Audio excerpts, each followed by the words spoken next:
All right, welcome to the Takedown, everybody. I know we've had some time where we haven't had an episode, so I want to make sure that I go ahead and meet with you guys today, so we can go ahead and get an episode in. I actually miss doing the show, but as usual, if for those of us that are still in college or still doing that, this time of the year is particularly busy. But I just got through with that, so now we should be right back on schedule as usual. So we'll be coming back again first Monday of the month as best we can. And if we can't get those episodes in, we'll be doing them either recording, and I'll have them up on both the Benjamin Dixon Show's channel, and I'll also have it up on my channel as well, so you can see that information.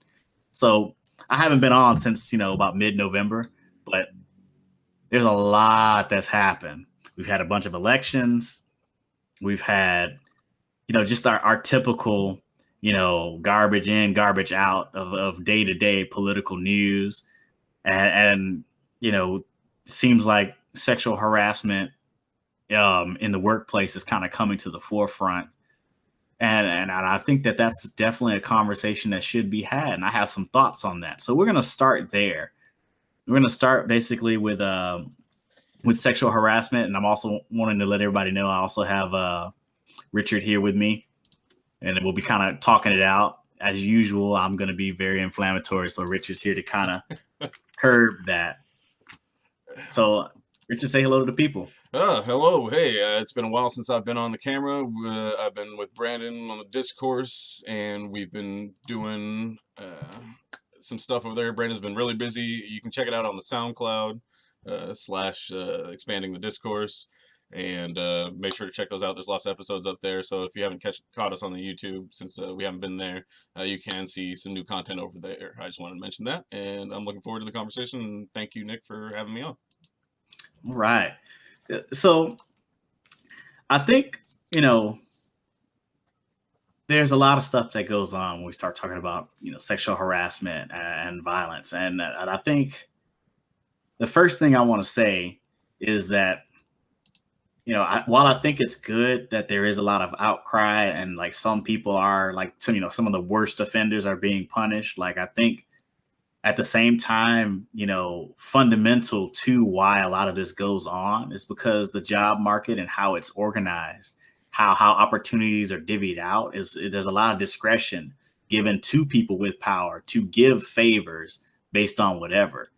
Like, and I think that's at the root of the problem. Like, if they weren't able to, arbitrarily decide to give you a raise or arbitrarily decide to promote you to whatever position and pay you whatever in comparison to your peers, you know, arbitrarily, right? Based on anything, whether you rub their back, whether you do something strange for them, whatever you do for them, if they weren't able to do that, you would have a lot less problems there. And at the heart of that, it really comes down to what is the relationship between employee and employer?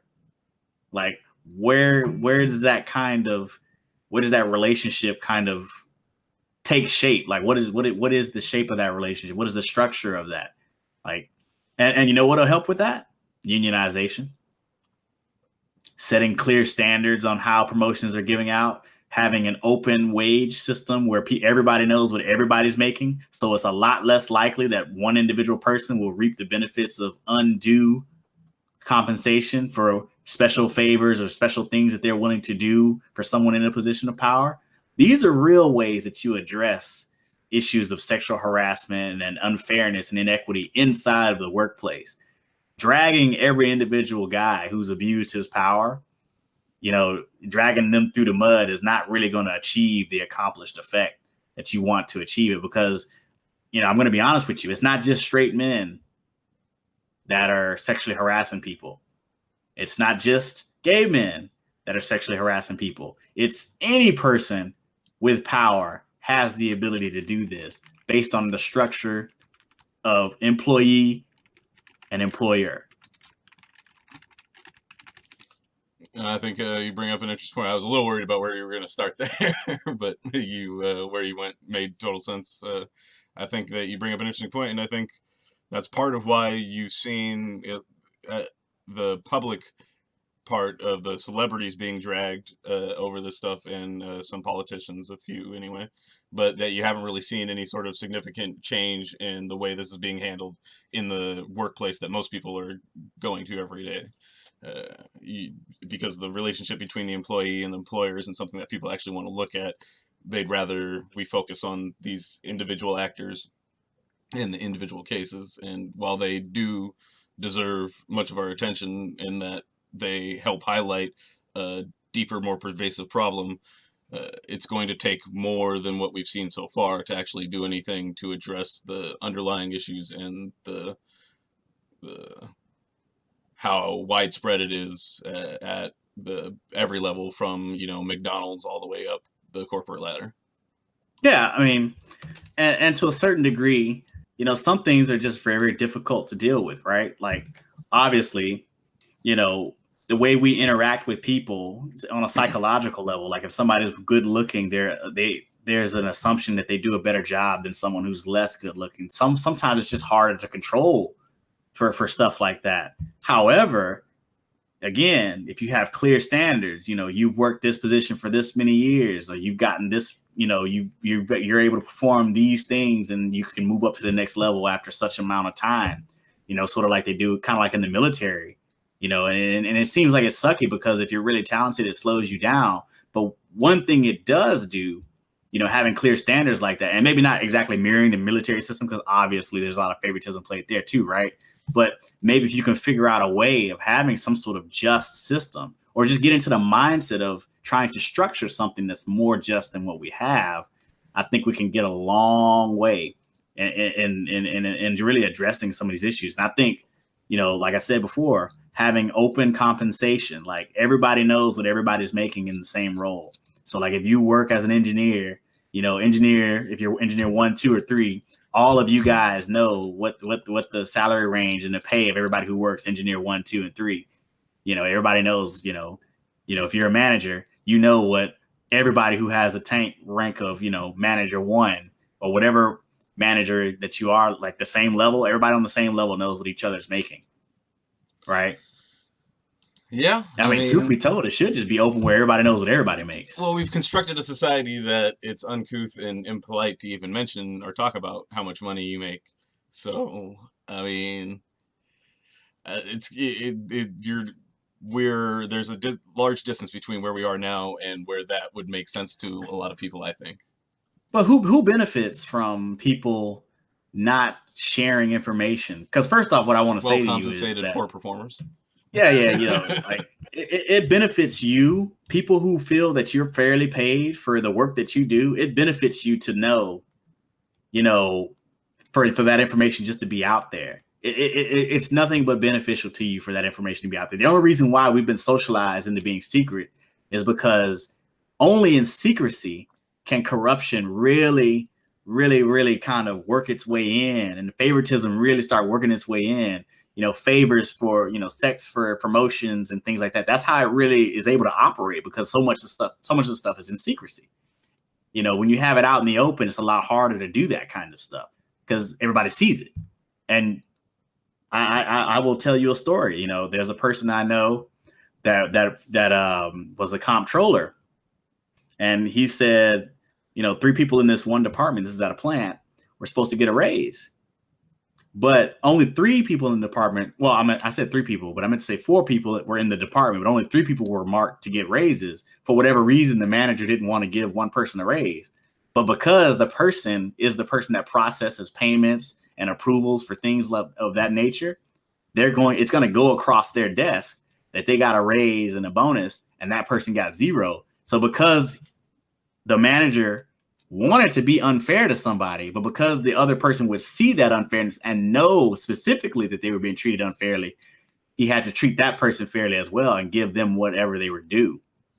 Even if it's not the same amount, something that they wouldn't be unhappy with. And I think that stands as an example of where having something in the open makes people less likely to try to screw you over.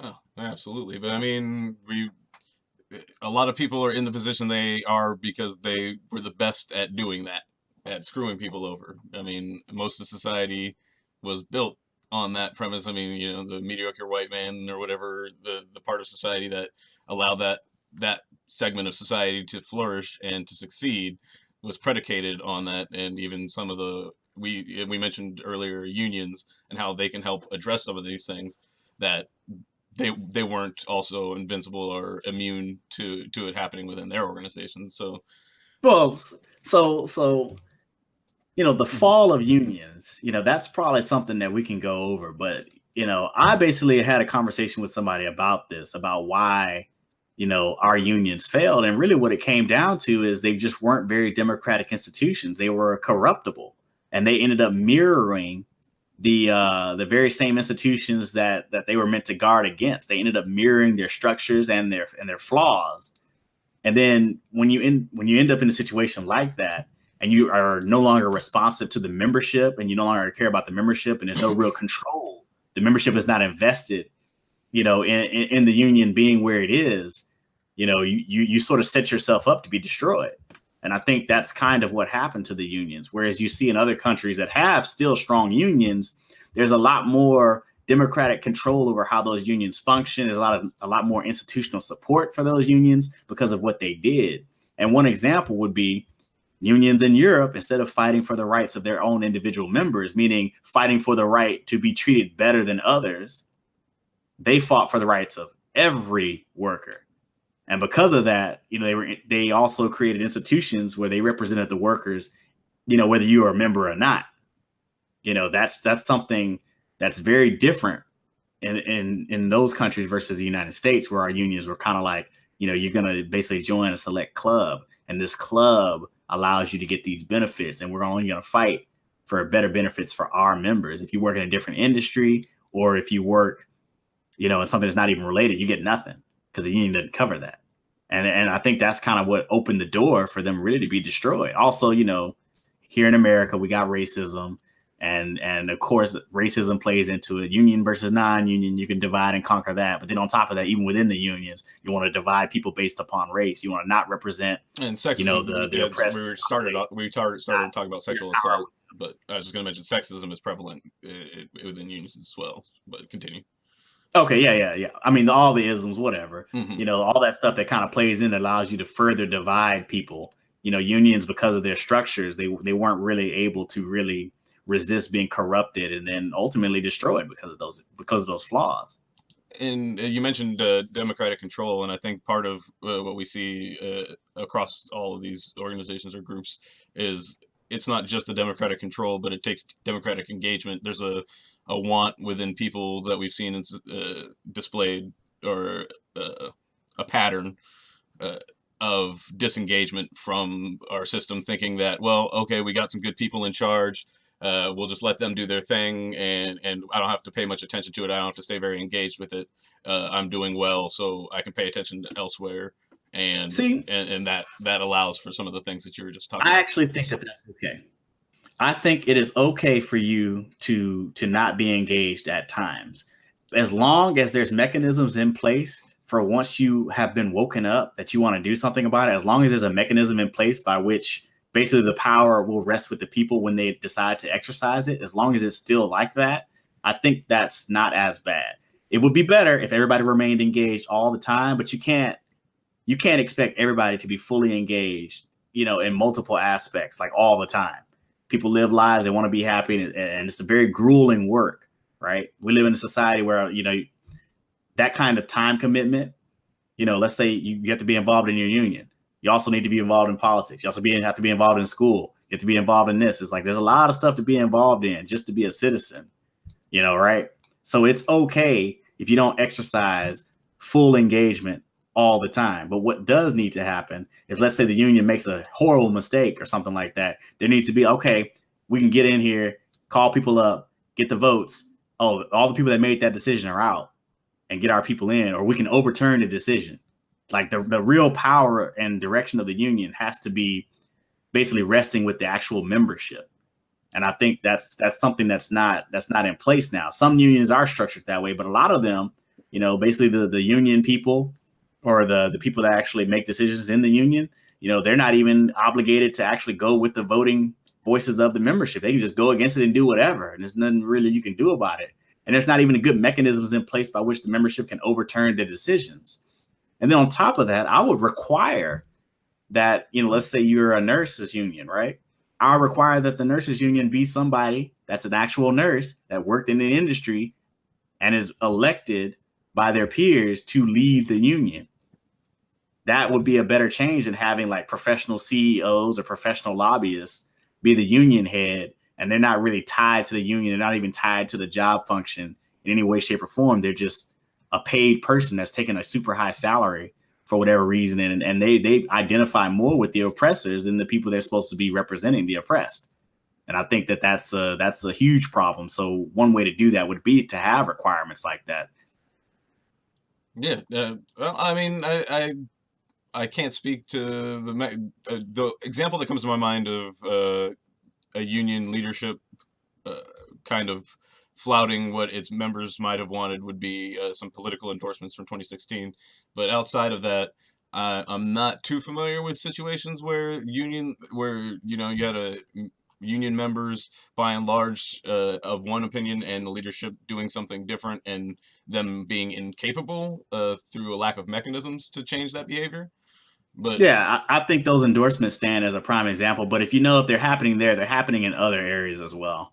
yeah, I suspect that there's just that the unions are making large mistakes, but it's not so much that there isn't a mechanism for people to be able to act, but that they haven't been rallied to action and have it pointed out in a way that explains to them why they need to. And I mean, I don't know. Maybe there are some big union instances that I'm missing, and I guess I'll take a peek at that. But yeah, that has been I think the structure of the unions where you have CEOs, and some of these things are like dynasties. You had what's that, Jimmy Hoffa's son, or like he becomes the head of the union because his dad was the head of the union, and he kind of like has like a little dynasty there, but he doesn't actually work. He hasn't worked in that industry. He's just like a union lead because his dad was a union lead. That's kind of bullshit. Like there needs to be somebody elected from the membership that actually worked the job. Yeah, and I think that makes sense. And I guess Hoffa is an example of whether there was opposition to that, whether it was voiced or not, may have had more to do with the type of leadership that was being used rather than whether there was actual opposition.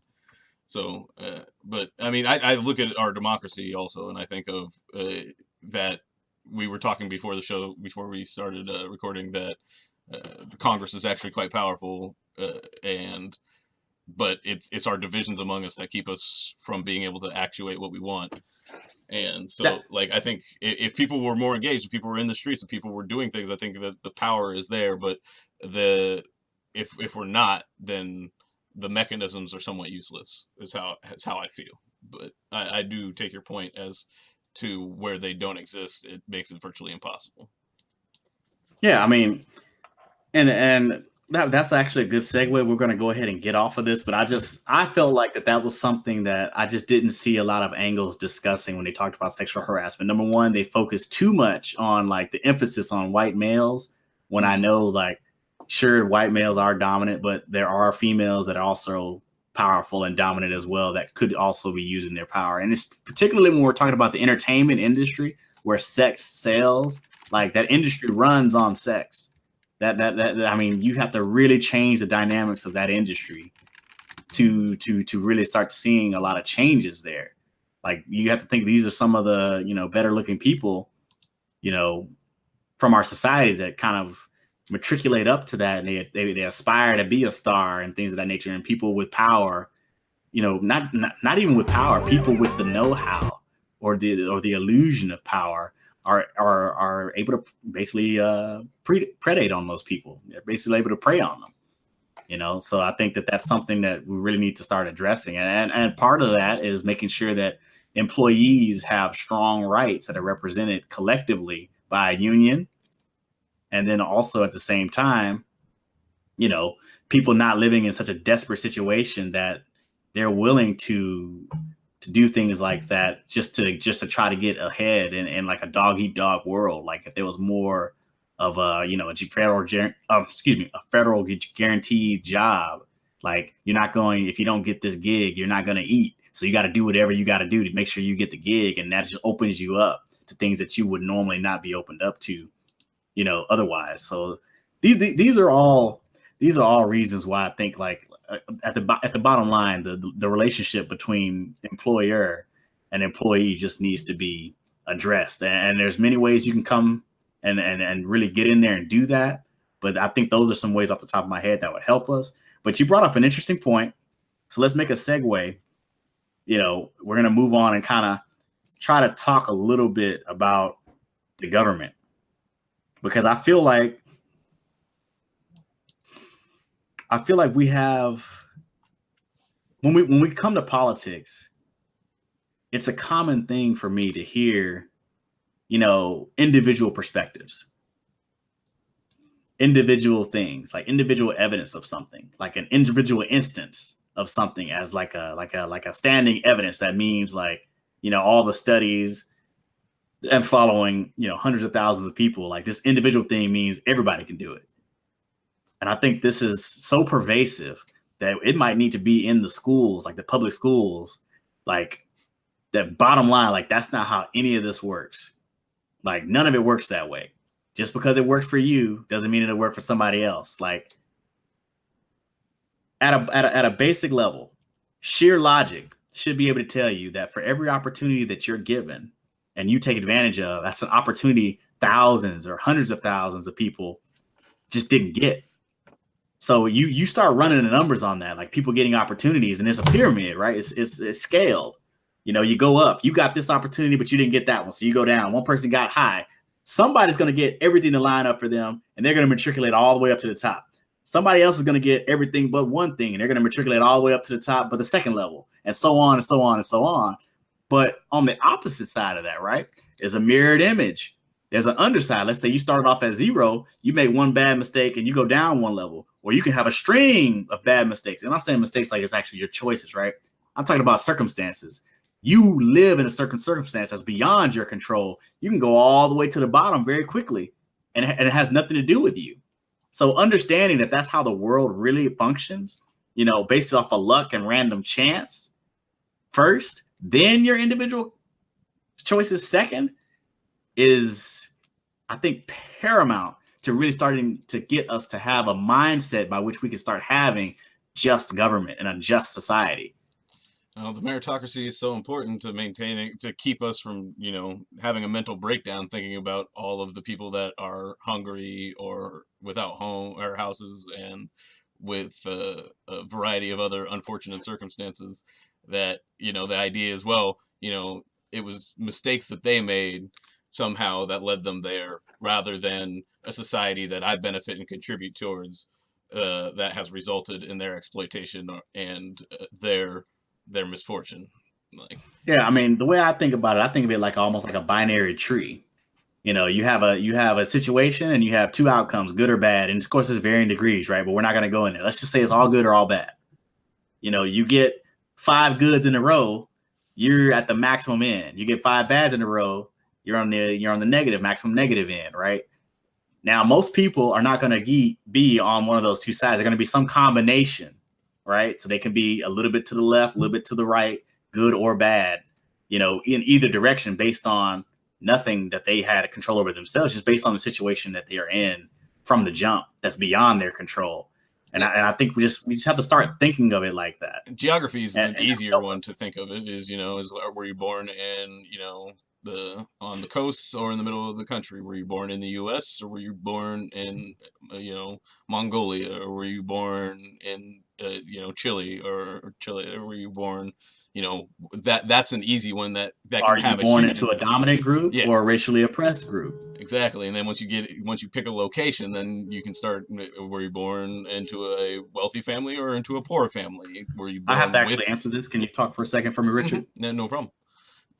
And were you born into a wealthy family? Were you born into a poor family? Were you born with disabilities or without disabilities? Were you born, granted with other gifts like vocal talent or, a variety of other, physical embodiments of, sports talent or something else? Is all of those things contribute to where you get placed on that scale that Nick was describing, before you have had any input into your life whatsoever.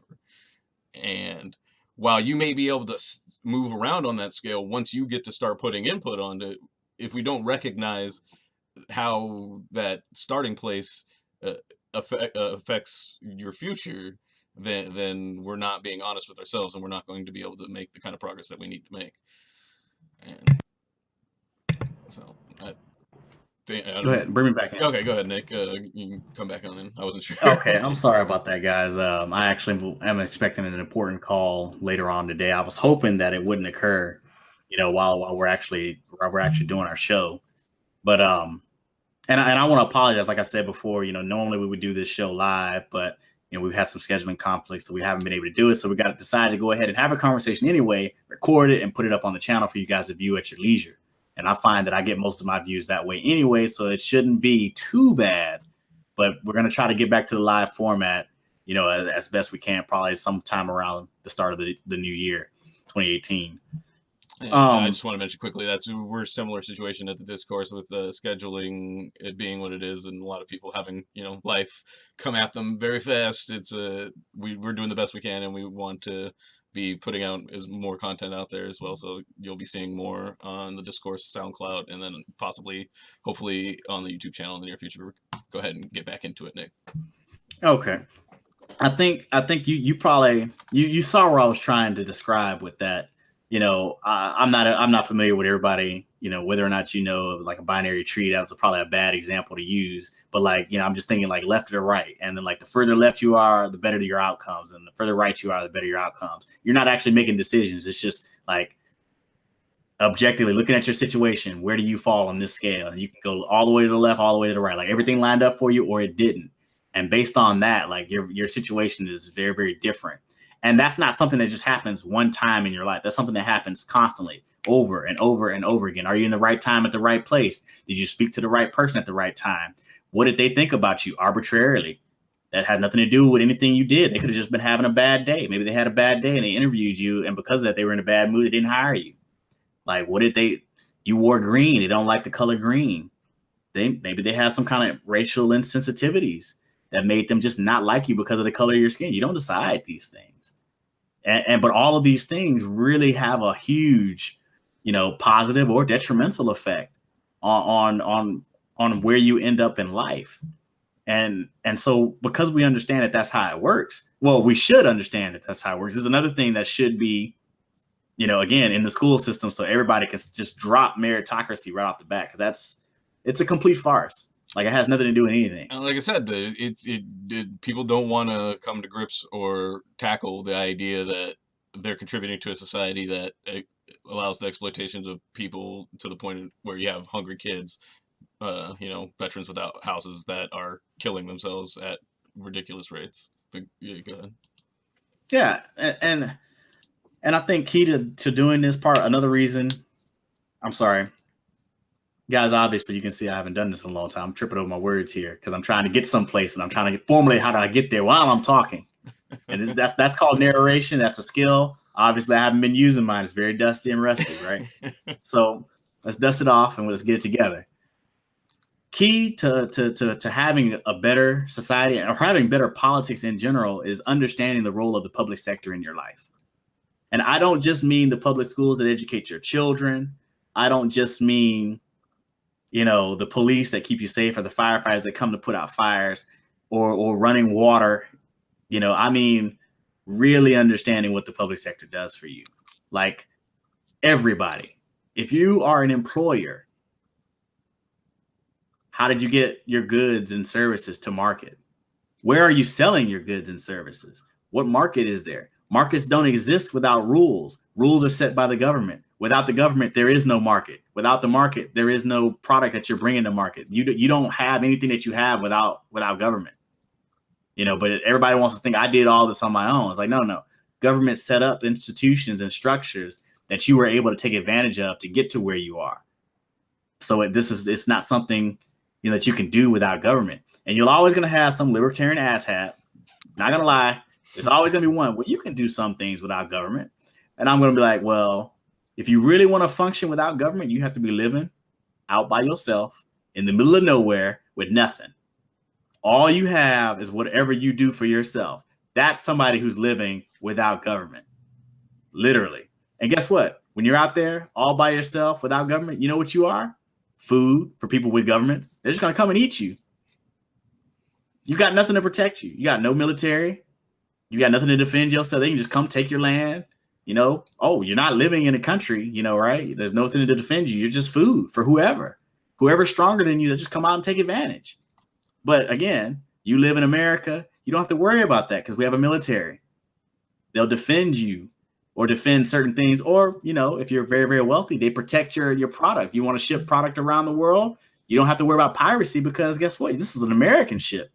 If you report piracy to the Navy, they will actually go and try to hunt the pirates down and protect commerce.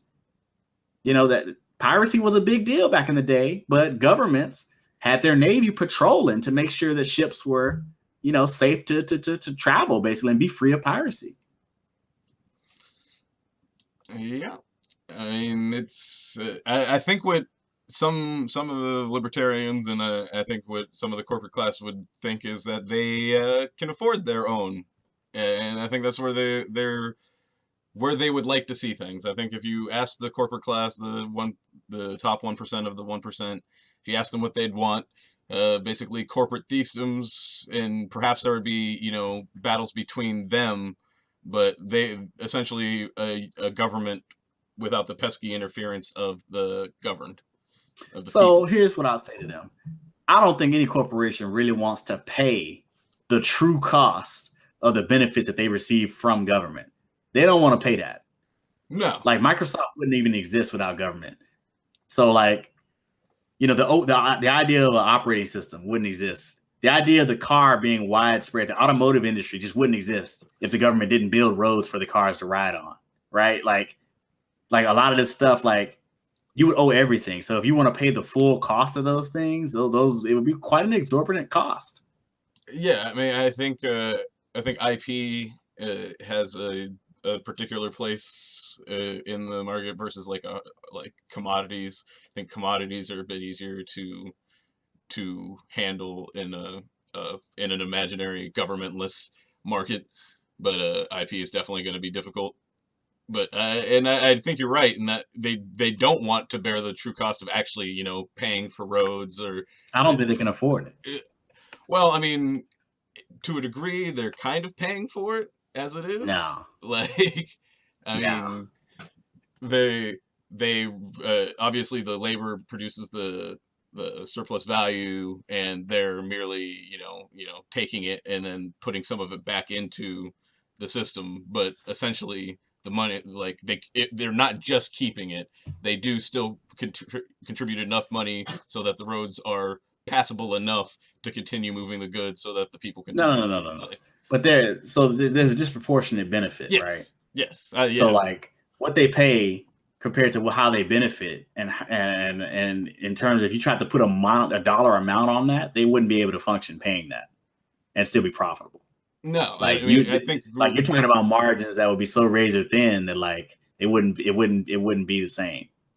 I honestly don't believe that any of these corporations can really afford to pay for all the things and services that they actually get from government, to pay the full cost of those things. And I think what you see with the concentration of wealth that we've been seeing is that they don't know what's good for them. Alan Greenspan came to this realization a little too late, and I think many corporations are he said that the financial industry will regulate themselves. They wouldn't do something so ridiculous as to basically plunge us into a great recession. That would never happen.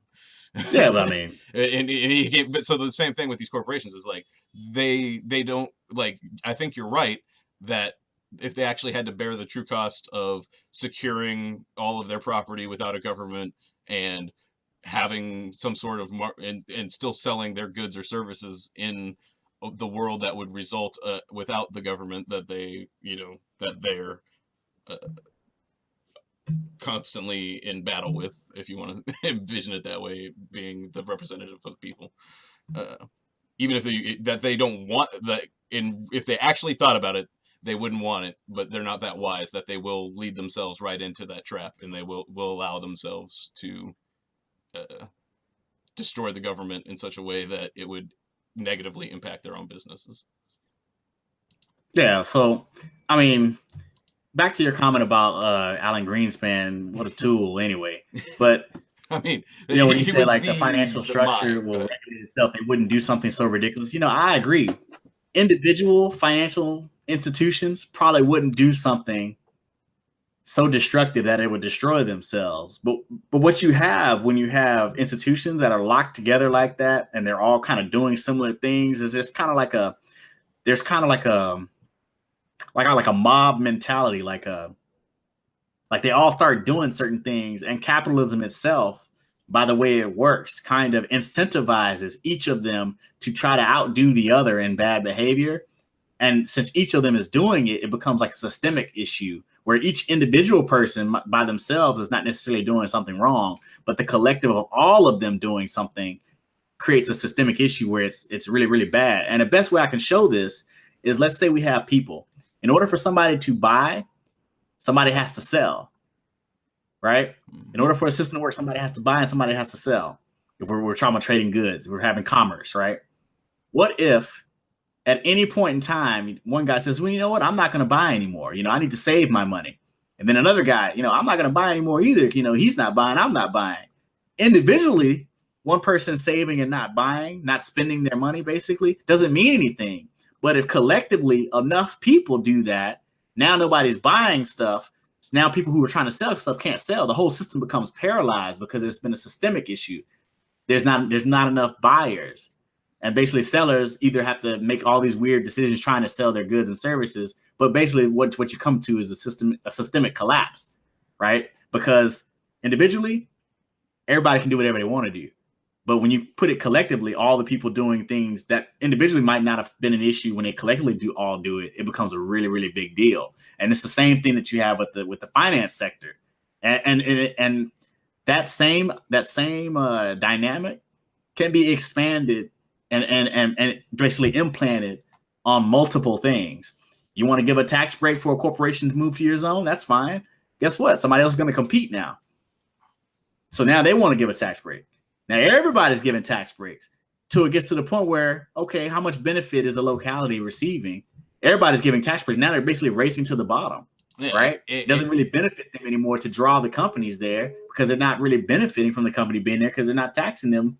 Yeah, exactly. They anything will, for all the infrastructure and stuff that they would need to have the company. They'll do it till they get to the point that they're actually losing, that it's not even a benefit, that they've bid themselves out of it being a profitable endeavor in the first place. Because while we like to think we're rational actors, as you point out, once these patterns start to develop, it becomes about winning, and it becomes about other aspects, and it doesn't even have anything to do with the net benefit to the people. And guess what?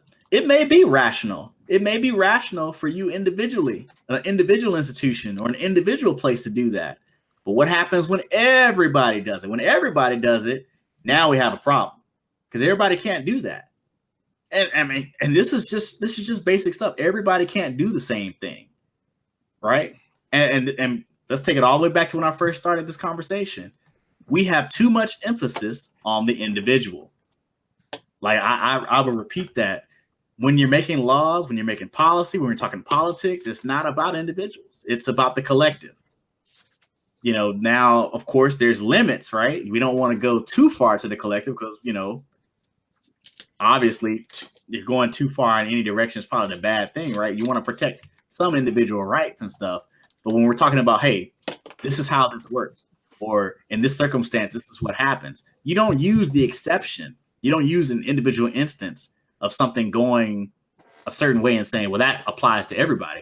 It's like, maybe it does apply to everybody for them individually one time in that same circumstance. Not everybody's in that same circumstance. And we're trying to make rules that will apply to everybody. And if everybody was in that same circumstance, it works, but everybody's not, so it doesn't work. So what works for one person can't be applied to everybody, the collective as a whole. Those are two totally different viewpoints.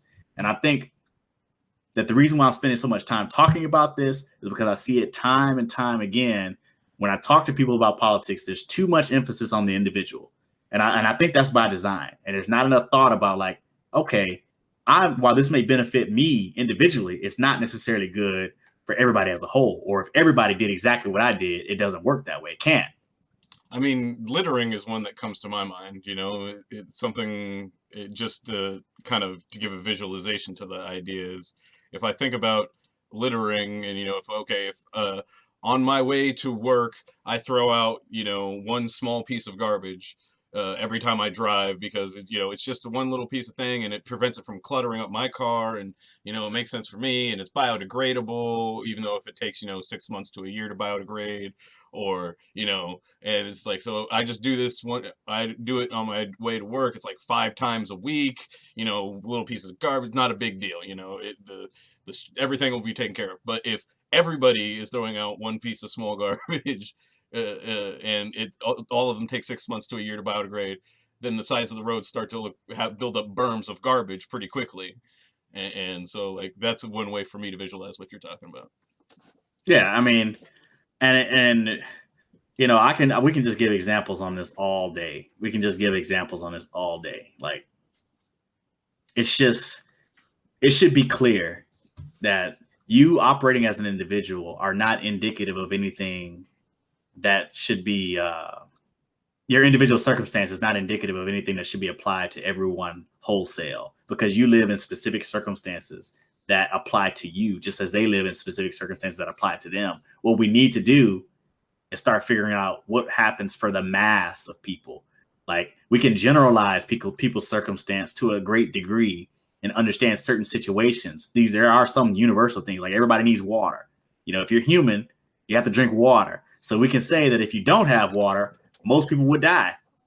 There might be somebody who has a weird mutation somewhere else where they don't have to drink water, but we don't make rules. We don't find that one person and say, ha ha, I found one person that doesn't need to drink water. So that means everybody else doesn't need to drink water. I that's not how I that happen works. to know somebody that was like was very anti-water. Not that they wouldn't drink anything that contained water, but never just plain water, ever. Yeah, but I'm just trying to think of like the most ridiculous assumption and put it in perspective. Like, this is what I hear when I talk to people. Mm-hmm. Well, when I think about it, my whole life has been an example of this. Well, your whole life doesn't apply to everybody, buddy. Like, I can look at these studies here and it says, hey, we've followed families from the 1600s to today, and the people who were rich back then are rich now. We've studied using census data and tax returns, data from the IRS, and we can see that, like, where your parents are and your grandparents, where they were, that has a direct correlation to where you are today. It's more indicative than any decisions that you may have made. But yet people still want to believe, hey, I have agency. I have control over my own life. Like, I'm in perfect control. It's all about my choices. Like, no, it's not. It's not about your choices. It's not about your individual life. But again, like you said, nobody wants to hear that, they're subject to things that they just don't have the control over. But I'm like, well, you walk outside, you get the weather every day, right? Is it going to be sunny? Is it going to be partly cloudy? Is it going to rain? You don't control the weather. You're subject to the weather. The economy is the same thing. The laws of the land are about the same thing at an individual level. And I mean, the movie Geostorm comes to my mind, in that we don't control the weather, but we want to. Like, we want to control everything, even the things that we can't control. Like, and so shifting that dynamic, I think, is a heavy task. And I think you mentioned earlier that we need to get these things taught in schools, and to me, that's more or less where I find myself more and more frequently, is that if we actually want to fix these things, it's going to have to start with the helping kids understand them in a way that most adults aren't, rather than convincing adults to understand them the way as you're describing them, whether it's the disable or destroying the myth of the meritocracy, or the other aspects that we've been discussing so far. Okay, let's I want to talk about the tax bill a little bit. Like, everybody already has seen the details on the tax bill. I don't need to talk about why it's bad. I mean, how terrible it is. But I want to understand, before we even begin to talk about taxes, like, at the federal level, what is taxes? What does taxes do? What does taxation do? I want to hear what you think, Richard. I'm gonna give my take. It's not a right or wrong answer here. Oh yeah, no. I mean, one of the things about taxation is whether taxation is used for spending or not. And I think most people are under the assumption that we take in tax money and then spend the tax money, but that's not how taxation works. I don't know if you're going to go into that in more detail or Yeah, not. yeah. I mean, well, go ahead. I mean, you're already there. I don't need to double back over you. Well, I, I wouldn't I wouldn't say that I'm good at describing it. So okay. Well, let yeah, me get in come there. in, and I'm gonna basically double down on what you just said. You know, at the federal level, first off, let's understand what money is. Money is not a fixed resource. It's not like a fixed thing that you have a set amount of it, and like you can just run out at any point in time. Money is an abstracted thing.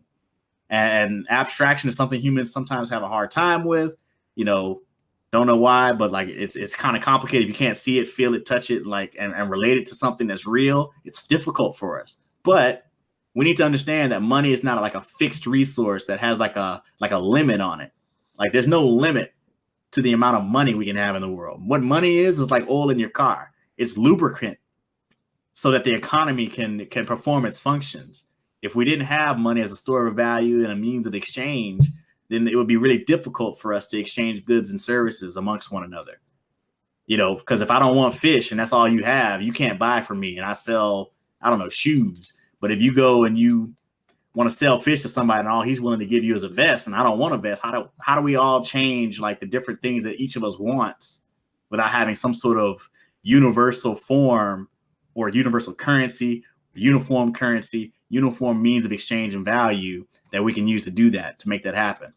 That's everybody understands that like that's what money really serves. The problem is what everybody thinks is like it's a fixed resource. Like the government, they see the government as a user of money. The government is not a user of money. Banks are not a user of money. The government and banks are creators of money. So those institutions create money. When you see them having these budgets and things of that nature, and they say we're going to spend this amount on this, they're not checking their money and going. They're not checking their books and going, okay, the government has this amount of money, and so we're going to spend this amount, and then we got to borrow the different. No. They literally create. They literally create whatever they want to spend. When they spend money, they spend it into existence. It's just keystrokes on a keyboard, the money's there. And people will say, well, you know, every time they do that, you know, they're lowering the value of money. That's a misunderstanding of how money works. If a billionaire walks in the room, you and I, Richard, we're in the room. Mm-hmm. We have $20 in our pocket and we're buying beer. If a billionaire walks in the room, our money has not changed in value. Whatever we could buy with that $20 is still the exact same thing we can buy with that $20. That is not some kind of weird, you know, like there's no instant valuation. Like, a billionaire just walked in the room, so everybody's money is now worth less. That's not how that works. If you're talking about like how prices change, they have to have conditions. So let's talk about some of the conditions where prices might change. If you have people who have money and they're all wanting to buy something, but there's not enough of the certain thing that they want. So if everybody wants a soda, but there's only 5 sodas and 10 people that want it, now there's a scarcity involved. And based on that scarcity, the seller of that soda will say, I can charge individuals more as a means of dealing with the scarcity. And as people have different means, the person who's willing to bid the most money or the person who has the most money to bid, generally they're the same person, right? That person will be able to buy the soda, you know, and the people who don't have that much money or are unwilling to spend that money on that item will not buy the soda. That's just a way of dealing with scarcity. And that's still not inflation, so to speak, in a classical sense. That's like a demand pull inflation or supply driven inflation. You have money chasing, you have more money or the same amount of money chasing fewer goods, demand pull inflation. And for some reason, people seem to think that occurs just merely by a billionaire or there being more money out there.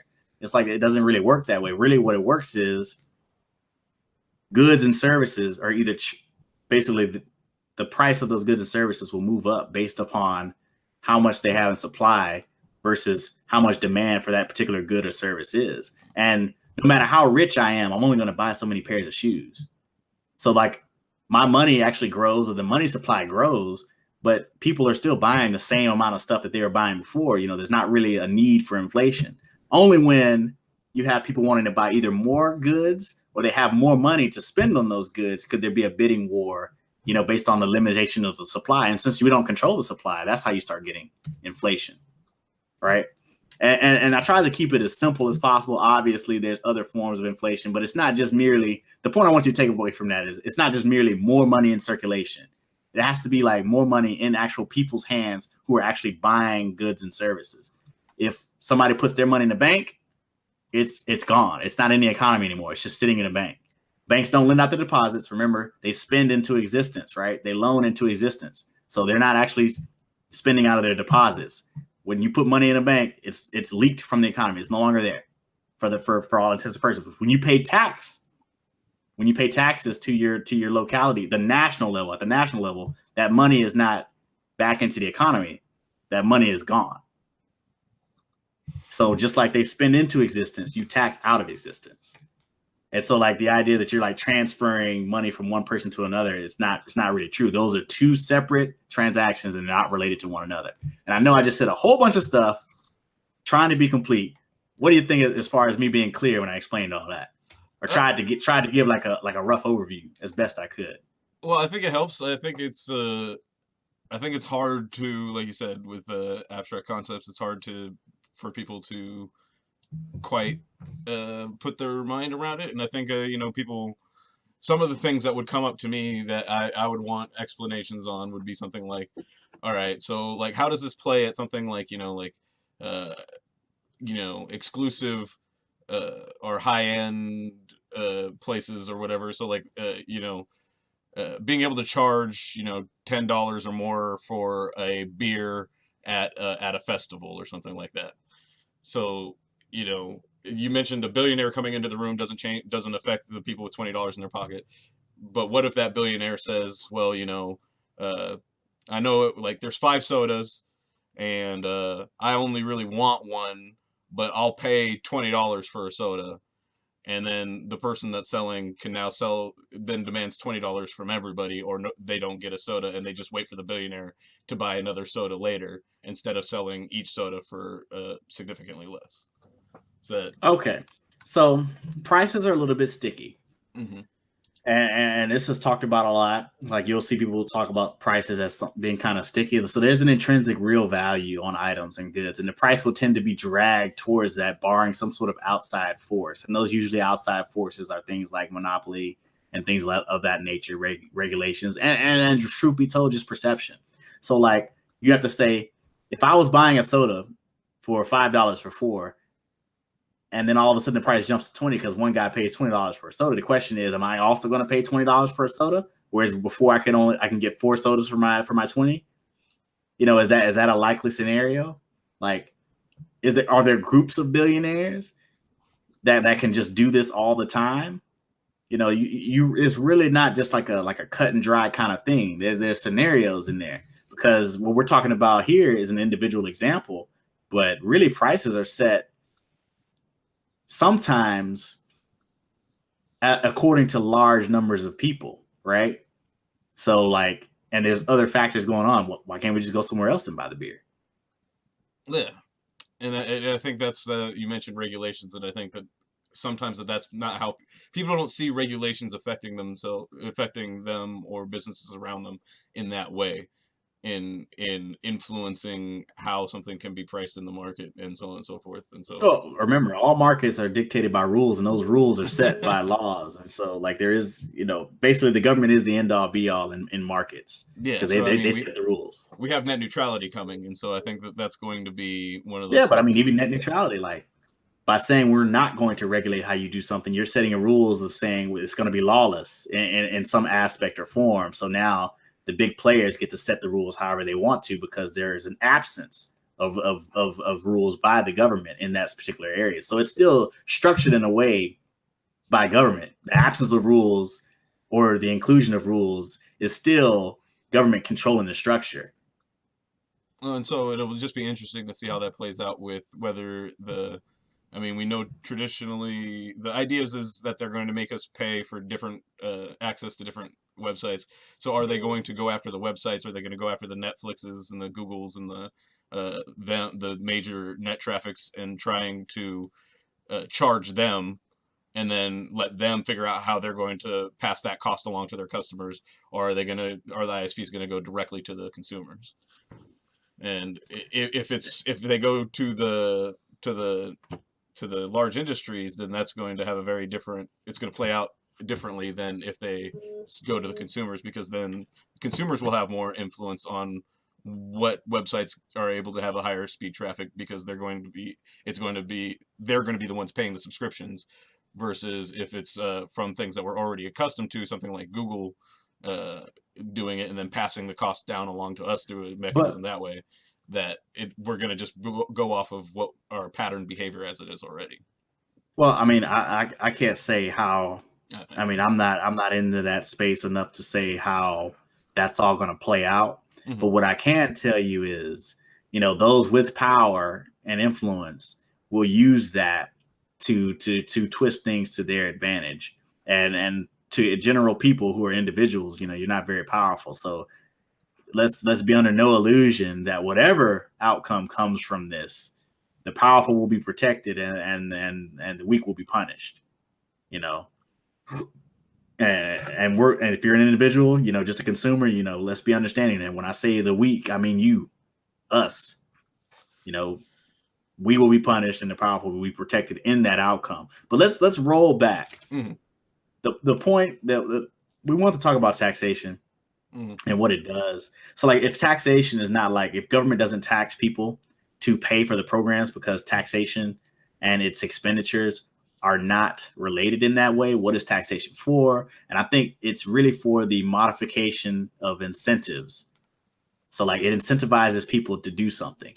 If you want to work out and be healthy, I will give you a tax break to encourage you to work out and be healthier. I'll give you a tax break on the cost of your gym membership to encourage that behavior. Or if you want to pollute, I will fine you, or I will charge you higher taxes, or I will levy a tax upon that behavior that you're doing that's not necessarily not necessarily wanted or desired.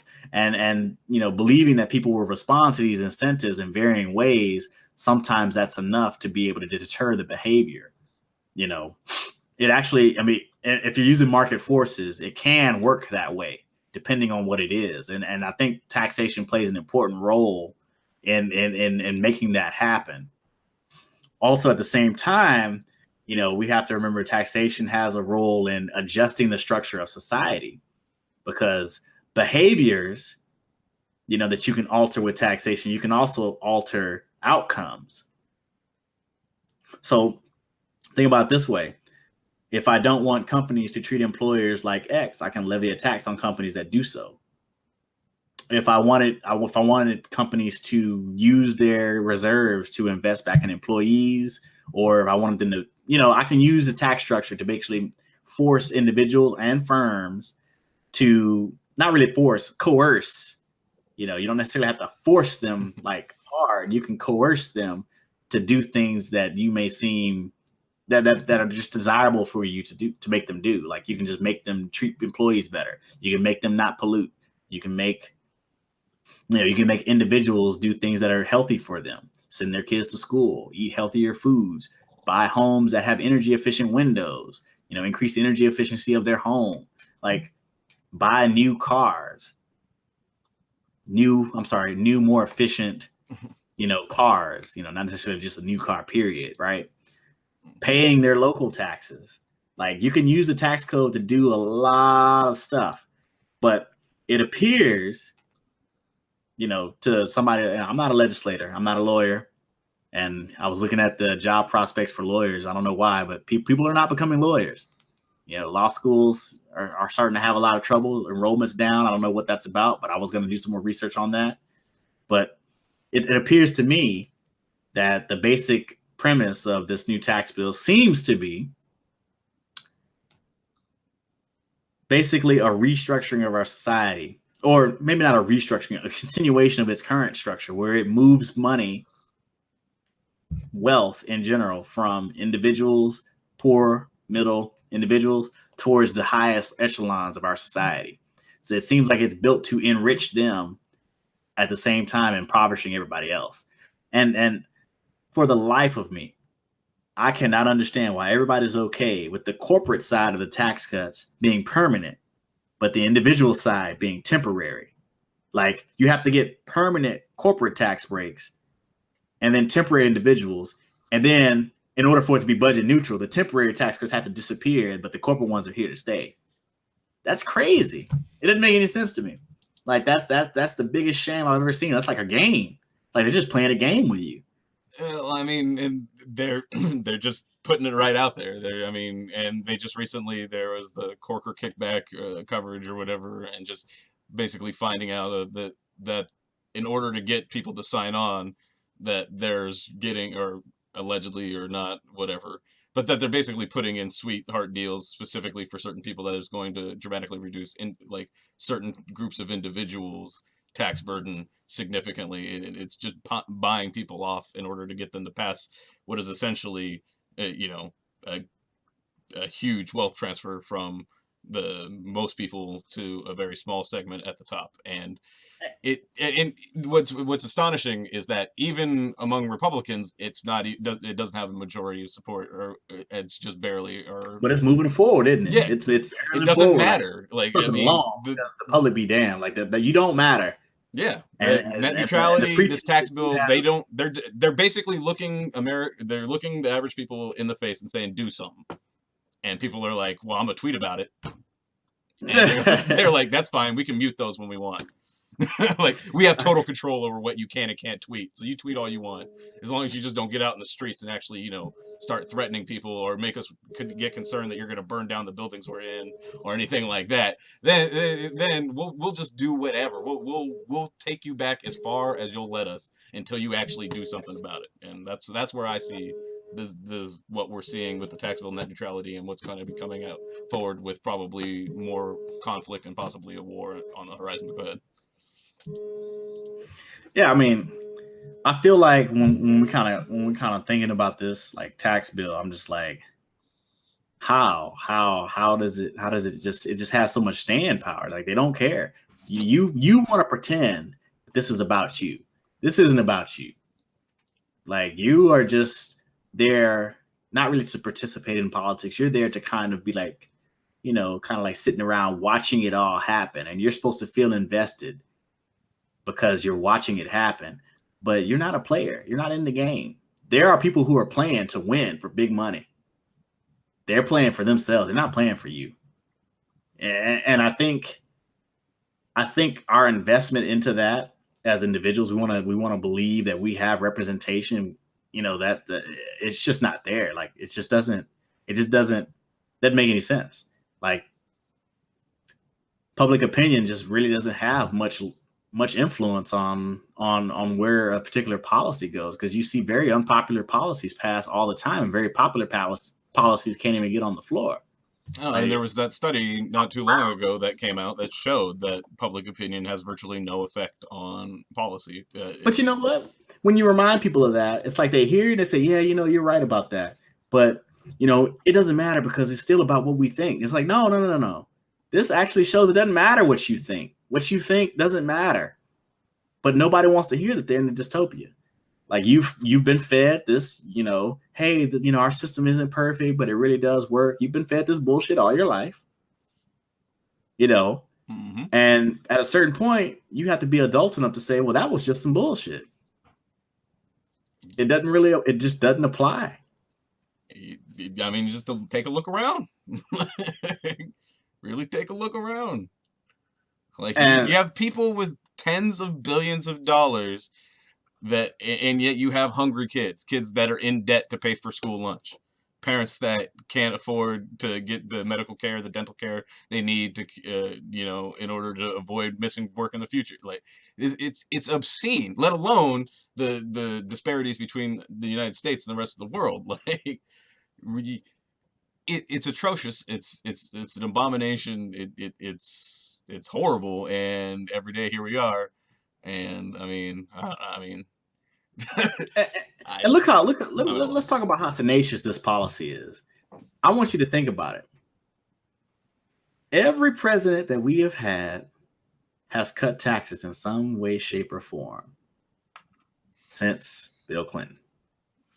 Every president has cut taxes consistently. Every president has had some form of tax bill where he's given out tax breaks. Every last one of them.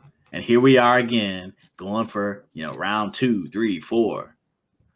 We just this keeps coming back up, and it's because it's like it doesn't matter what you think about it. It's like these are policies that are going to happen because we have abdicated our responsibility to have responsive government. Like we have just let that go. We just let go of it. We're invested in whether there's a D or an R behind their name. Oh yeah, and for everybody else that wants to complain about Donald Trump's tax plan, I didn't see many of you complaining when Barack Obama passed a tax plan. Lots of rationalization, justification for why he had to do it. And go ahead.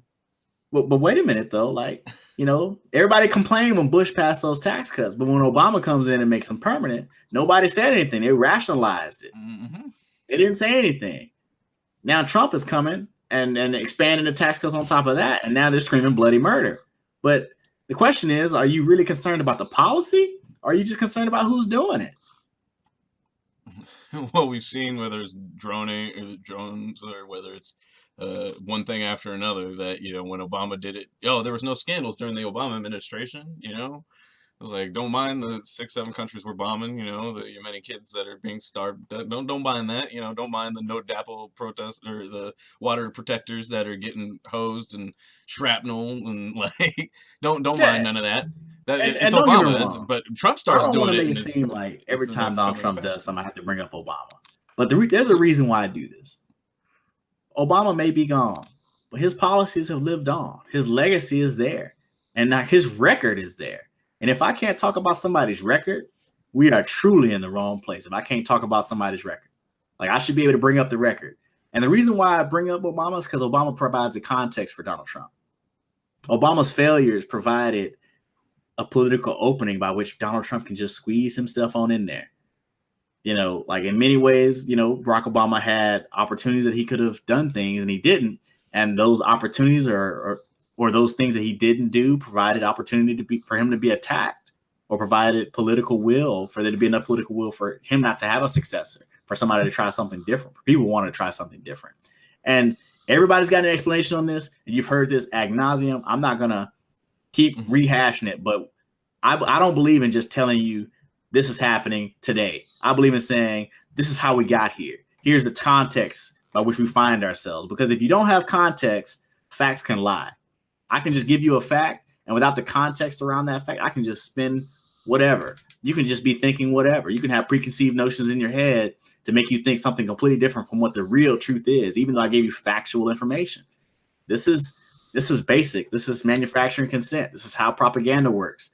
This is very, very basic stuff. And I've talked about these things in prior episodes. I'm not going to rehash them, but I'm just going to tell you that like context is important. History is important. And I bet you a lot of people will be hard pressed to know that President Clinton passed tax cuts, President Bush passed tax cuts, President Obama passed tax cuts, and President Trump is now passing tax cuts. It's like when I say that all these presidents did these things, now it's going to be like, well, what's the minute differences in this and differences in that? If you understand that taxes are not for spending, the arguments about the deficit don't matter. But what does matter is who's benefiting mostly off these taxes. And it's been disproportionately the top of America. The top 5 to 1% to the 0.1% have been benefiting disproportionately off all these policies. And yet everybody, the bottom 95 or the bottom 90%, we want to feel like that these tax cuts were for us. And it's just you're not really paying attention to what's happening. And in some cases, you're not even counting. If I give you $1 today, but now you have to take that $1 and go pay for $5 worth of stuff that I provided to you free before, are you really getting ahead? And we've seen that when Bernie Sanders was talking about Medicare for all, we've seen a lot of Americans just can't count. A lot of people out there don't even know how to use a calculator. If I give you something that you used to pay $5 from, but I charge you $2, I've basically saved you $3. But because you don't keep the net, you don't keep the net calculation going, or you don't add and subtract right, you can't see that, like, even though you're paying $2 that you didn't pay before, you're saving $5 that you paid before. So you're net plus 3, right? Right. 5 minus 2 is 3. But again, we have to go back to school, make sure everybody knows how to count. And not just, right in front of them, have to be able to count from 2 different sources. Like, we need to be able to walk and chew bubble gum.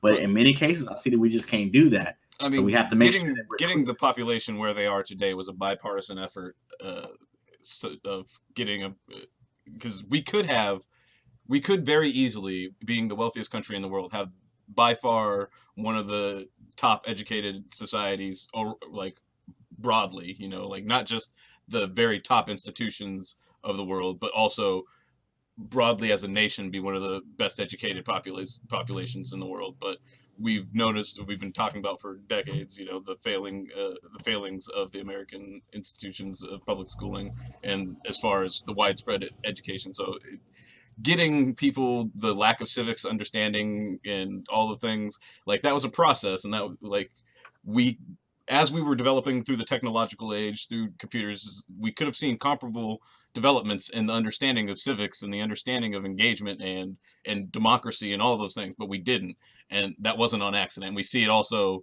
what comes to my mind, we mentioned earlier about how, with the Obama comparison to Trump, I think of how New York was used as an example and a justification for a lot of the voting laws that are being passed in the South and decried by Democrats. In Democratic New York was the inspiration or the justification that a lot of those Southern states used to pass those laws. So if we don't understand how the context of these things, that we're easily painted onto one side or taking one side in an argument when really they're both arguing against us and our interests. That's right. That's right. And I think we've been talking for an hour. This is a long video, guys. We're going to go ahead and close it out here. But I'm going to give you a preview. Next episode, we're going to be talking about Democrats. Democrats have seen some wins. They've seen some victories here. But right out the gates, we're already seeing some problems. So we're going to talk about that. We're going to talk about bipartisanship. And we're going to get to the basics, to the nitty gritty. Basically, we're going to be talking about Dems, and that's really been my bread and butter. Like, I talk about them all the time, and everybody doesn't want to hear it. But until we are able to really get a grapple on what we're up against and drop the delusions, like they're on our side and we have some representation, we're not getting anywhere. So I want to go ahead and close out with that. And remember, folks, pessimists because of intelligence, optimists because of will.